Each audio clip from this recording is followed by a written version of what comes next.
I now introduce to you Mr. Christopher Williams, who's the Regional Manager, Southern Region for the Department of Finance. Good morning. As Ray said, I'm the Regional Manager for the Department of Finance for the Southern Region. Department of Finance probably doesn't mean a lot. People think of money. We probably spend more than we actually are involved with. But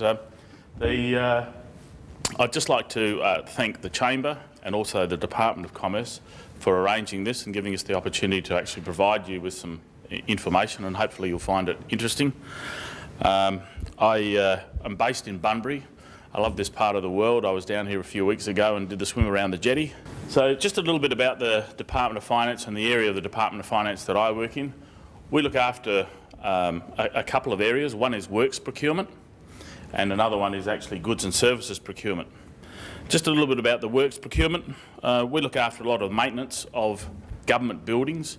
That's basically non-residential government buildings, so we don't look after any of the government housing, but schools, police stations, prisons, courthouses, all those sorts of issues we look after, and we provide a range of services through local contractors. So we have a range of local contractors based here in Busselton, in Bunbury, all throughout the state actually. And we provide breakdown repair services, so if something's broken, we get a local contractor to go in and fix it.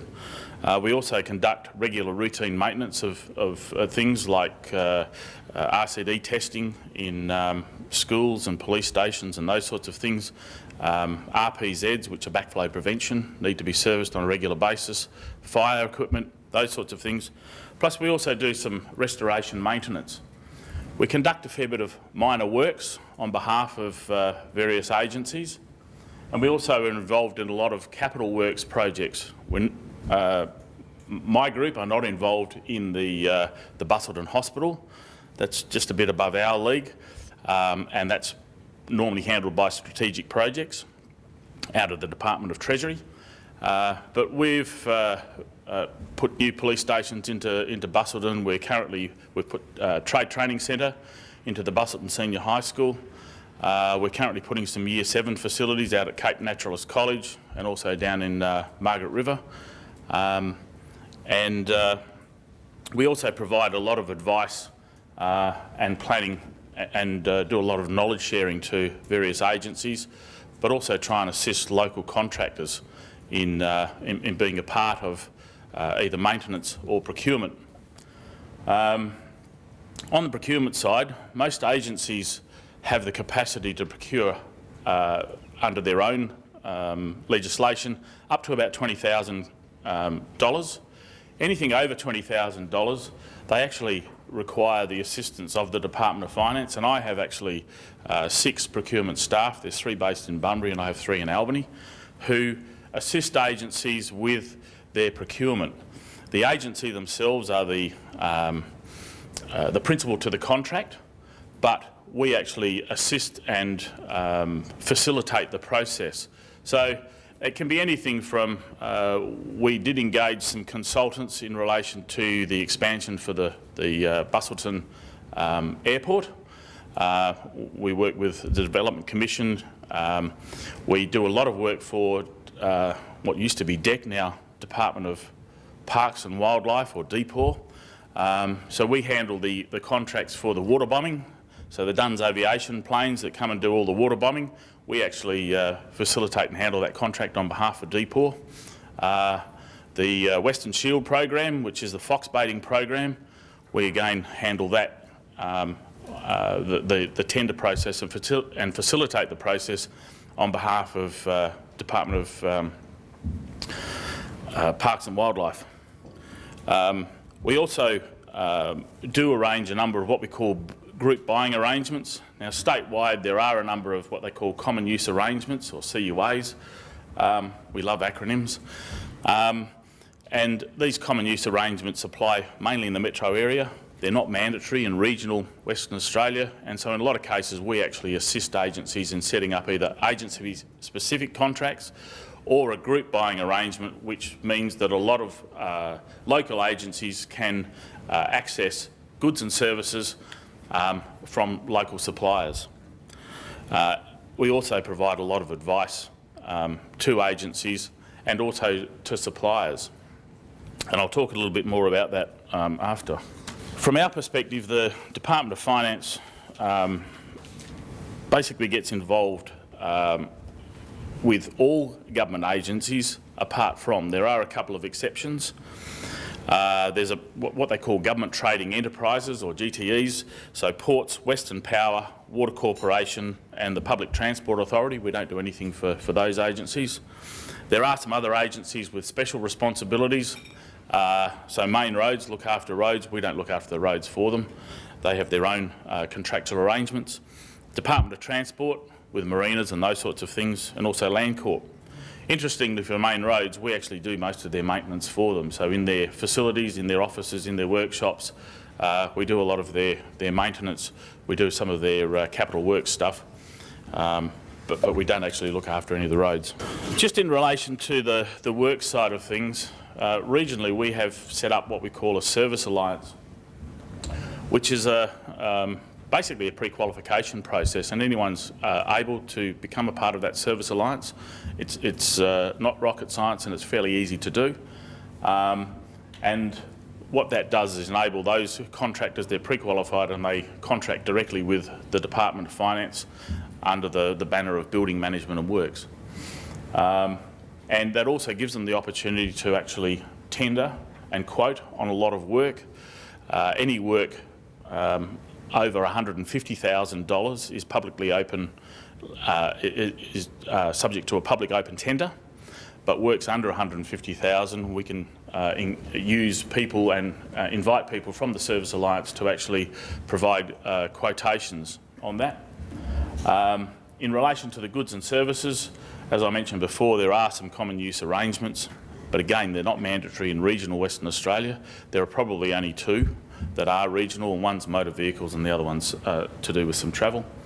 But the thresholds, and they apply to works and procurement for agencies. They can make direct purchases up to 5K. In a lot of cases, they'll probably use purchasing cards or those sorts of things. They do simple verbal quotes up to $20,000, written quotes, and that's just sufficient written quotes, from 20 to 150, and then everything over 150 is publicly open tendered. Incidentally, there is a great website, and I'll talk a little bit about in one of the next slides, called Tenders WA, which actually contains every state government tender throughout the whole of Western Australia. So virtually anything over $20,000 in most cases sits up on Tenders WA. It's very easy to register onto, and it's a great source of information. There's a lot of people pay a lot of money to organisations to try and get information about government tenders. Tenders WA provides it free of charge. Everyone sort of thinks about the government as being lowest price wins, but that's not always the case. Sometimes if there is a pre-qualification or has been an expression of interest, then it may be just down to price. But in a lot of cases, and in most cases, we look at value for money, which isn't just the lowest price. It's about the quality, the expertise, the capability and capacity of the company to actually deliver. In a lot of cases, that's done through what we call qualitative criteria or non-price criteria. You don't have to write War and Peace, but it's just demonstrating your understanding of what we're requiring. There's also issues of governance in relation to licences, legal requirements, honesty, integrity, safety. Safety is a big one. Environment, and meeting obviously the appropriate standards. But again, regionally, it's also about relationships, and our service alliance is based around relationships. And as I said, one other criteria is about sustainability, both environmental and also economic.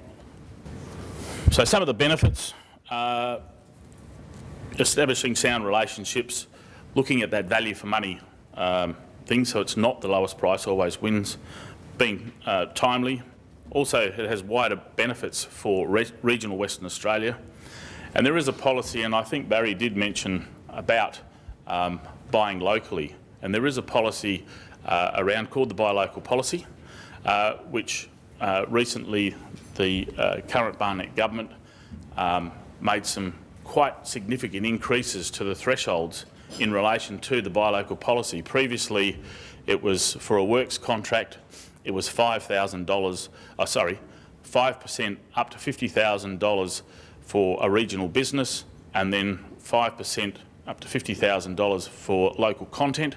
That's now been increased, so a local or a regional business can claim 5%, but up to a maximum of $250,000, so it's increased fivefold, and the same with local content. So local content is if a metropolitan-based company wanted to bid on a job down here, if they nominate and use local subcontractors, they can claim that as a part of their local content.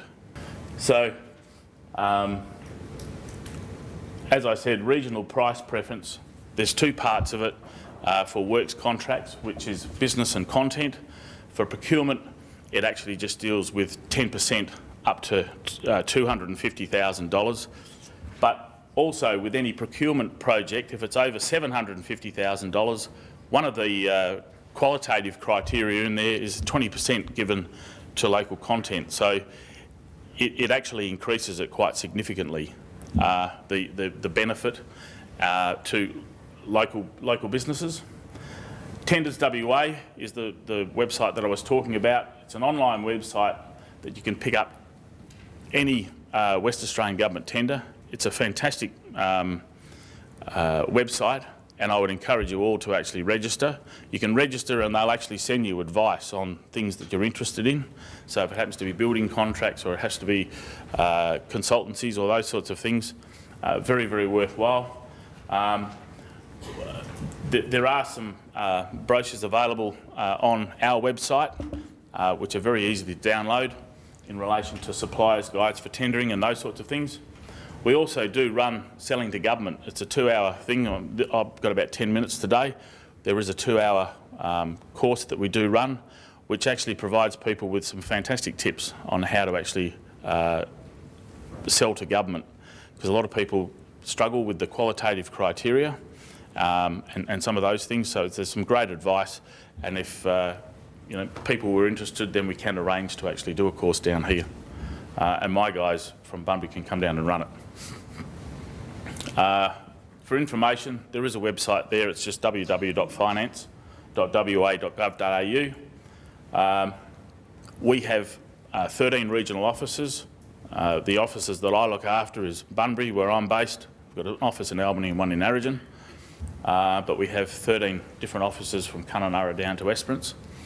And we're based on the 8th floor of the Bunbury Tower, so I'd welcome anyone to drop in and say hello. And that's really all I've got, so thanks very much.